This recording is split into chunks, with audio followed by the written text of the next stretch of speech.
Welcome back to another video, everybody. I didn't realize that is backwards. Anyway, you could probably read that. It says pillars. So today we're going to be talking about the 3 pillars that will help me and maybe help you achieve your peak performance at hill climbing. Now, when I say hill climbing, I specifically mean climbs that maybe take us between 5 and 10 minutes to complete. Over the coming weeks and months, all through September and all through October, virtually every weekend, I will be traveling to some race anywhere in the UK to pit myself against whatever hill it is. So these hill climb events that happen in the UK during this like traditional period of the season, they're really sort of iconic in a sense that we drive to a climb, we sign on, we get our number, and then we absolutely thrash ourselves for like 3 minutes, 5 minutes, sometimes 2 minutes, sometimes 12 minutes up this climb, and the winner, well, takes the Strava segment. But it all comes to a head at the end of October when we have the British National Hill Climb Championships, which this year are being held in North Wales on a climb called the Old Shoe. Now, to a certain extent, this sort of racing is very popular in the UK and has somewhat captured the attention of lots of people worldwide. And I hope in some way that I am helping the diversity, the attention, and everything else that, you know, the hill climb series gets in the UK. Hopefully I play a very small part in that, because it's something that I believe in a lot. I believe in the time trialing, like Alex Dowsett, like really believes that helps nurture a certain style of rider. But I also think hill climbing nurtures a certain style of rider. So in this video, I'm gonna attempt to break down 3 pillars that I think are really important to nail correctly in the next couple of weeks so that you can really benefit from achieving peak performances on hill climbs in this coming hill climb season, or even if you're not in the UK, or maybe you are in the UK and you're not competing, gives you a really good excuse to get out there and absolutely batter some of your favorite climbs. Let's try and break down each of these pillars as quickly and as simply as possible so that you can leave this video and immediately head out on the bike and start smashing some hills. So pillar number 1 is not going to have you going out and smashing some hills, unfortunately. Pillar number 1 is volume, and with volume comes great responsibility, because unlike other sessions, particularly interval sessions where, for example, more power might be better, endurance riding is not quite like that. So more power doesn't actually equal better or more adaptations per se. You're far better off, let's take zone 2 for example. Like, thinking that you're going to have better endurance by riding at upper zone 2 versus lower zone 2 or upper zone 1 is not, I don't want to burst your bubble. So anyway, volume is somewhat the holy grail. Like, there's only so much intensity you can do. And if you do ride in that upper zone 2, yes, you might get more TSS. That's great, right? Well, it depends. And also, you might get more fatigue. So is the more fatigue worth it, especially when you have interval sessions and a race potentially on the weekend? So volume is different for everybody, of course. Like, if my usual is 15 hours a week, your usual is 8 hours a week, then think about how that applies to you specifically. And you might want to just increase your training density ever so slightly to break yourself free of a plateau or help, you know, shift the adaptations and improve ever so slightly. So when do I suggest that you have your endurance rides? Well, they don't have to be endurance rides per se, but if you're going to add more volume, then may I suggest you do it as far away from the weekend or your race or hill bash as possible. So potentially the Monday or the Tuesday or the Wednesday, do them around then, so that, you know, if you're putting your body under more stress or, you know, more calorie burn, or maybe when you do volume your recovery is impeded, then at least you're giving yourself a longer period of time until the weekend so you can effectively recover from it. Pillar 2, we're rattling through these.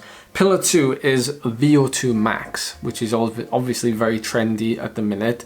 It's also, these intervals typically are the ones that are spoken about the most when you're talking about improving your aerobic capacity, improving mitochondrial density, all these lovely juicy things that are happening inside your body. Just like with volume, so volume, or endurance riding or low aerobic riding is creating these adaptations, but because you're not feeling it, you're not physically sort of grimacing or like gasping for breath, we don't tend to feel it, so we don't get the kudos on Strava for it. But when you do interval sessions, people are all over it. They absolutely love it. So you've just got to trust in the process that, balancing the light aerobic work with the hard aerobic work really does bring benefits from both sides. So VO2 max is also known, in my opinion, as just breathing really hard. There's no real way of getting it wrong, to be honest. If you're doing any intervals of between 3 and 8 minutes long and you're breathing really hard for those intervals, you're pretty much doing it right. Now with these sessions, I like to think of them as like the sessions I want to get the most out of. They are one of the hardest sessions. If you take the classic 5 by 5 minutes, for example, with 5 minutes recovery, you do want to be well fueled, you want to be well rested, and you also want to be like really motivated to do them. So think about where that fits in with the week, think about how that fits in with where you want to be in a couple of weeks' time. These sessions as well are pretty blooming specific to the climbs or the efforts you'd be doing, the races you'd be doing up these climbs, these maximal efforts for between 3 and 8 minutes. However, also have a think about how, you're actually doing repeated efforts in these workouts. So if you're doing the 5 by 5 minutes, you're obviously doing 20 minutes of work. Obviously, when it comes to race day, ideally, you're just doing one climb that's a 6 minutes flat out, for example.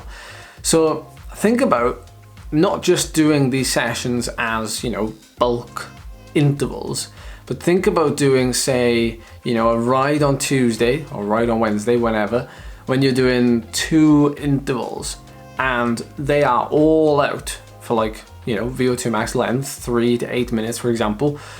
You do 2 of those, and then the following day you do 2 again. So you're getting the psychological training as well of going absolutely all out for that length of time. Because when we do like the 5 by 5 minute, for example, we're always sort of ever so slightly holding back, or at least I do anyway. You're never quite emptying the tank, so to speak. And then finally, pillar number 3. I should have called this a triangle, shouldn't I? Triangle of climbing, the climbing triangle or something. This is the cherry on top of the cake that you can't eat while you're trying to get lean. And this is anaerobic power and stamina. These workouts or these efforts are torture, at least for me. So I went out the other day and I actually did a session where I did 5 1-minute efforts at around about 140% of FTP. I wasn't really targeting it, but that's what it ended up as, with 3 minutes of recovery between these intervals. And then after a little bit of riding, I then did 6 30-second max efforts with 2.5 minutes recovery between each of those. When I finished them, my legs were pumped. And the next day, I felt like I'd done a gym session and I'd never been to the gym before in my life. These intervals should be taken really seriously and should also be used really carefully, because these efforts just empty the tank really, really fast. So you've obviously got to be well fueled, you've got to be well rested for these. Yeah, you need to have possibly a rest day before you attempt these, and maybe even the whole day off. So if you have a rest day and then have the rest of the next day off and then do these intervals in the evening, so you're having more than 24 hours of rest between, your previous session. Think about how this session itself is going to require more from you than you want to give in a race. So if you're doing hill climbs that are 6-7 minutes in length, you're going to be accumulating, 8-10 minutes of total time in these sessions, but you're actually going to be producing more power than you would at the hill climb, at the race. So you're going deeper. So a really good way of looking at it is you are pulling your hill climb race power, you're pulling it from above by working above it. And with the VO2 max sessions, like in the second pillar, you're working below it, but you're actually going longer. You're accumulating more time. You're accumulating maybe 20 to 30 minutes, which is a fair bit more. So you're improving your tolerance to this sort of power, and you're improving your power and your stamina at this sort of level. So when it comes to when do you do these, I've got to be honest, they're probably not something that you can just slip in all the time. I mean, it depends on how far out you start to train for, your race. But I would suggest, because these types of sessions can bring like really quick changes, you can feel yourself getting stronger at these like quite quickly, in the matter of weeks, then potentially you don't need a lot of them. And you don't need to sort of panic train with them. Like, this is the worst session in the world to probably nail and panic train with. So just bear in mind that like you could potentially do one of these sessions once every 10 days.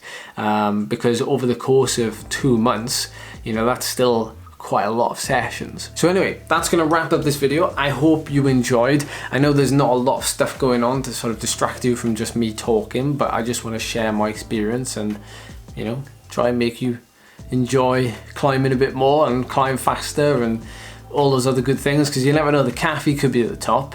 That cake could be waiting for you. Could be the last slice of cake there, and you've got to get to the top of the climb as fast as possible. And if you don't, the last slice of cake is gone, and then you're sad. And you just wish you climbed faster. So I hope you took something away from this video. I hope you took something away from it, and let me know in the comment section down below if you enjoy your climbing, if you want to improve your climbing, and I will see you in the next video.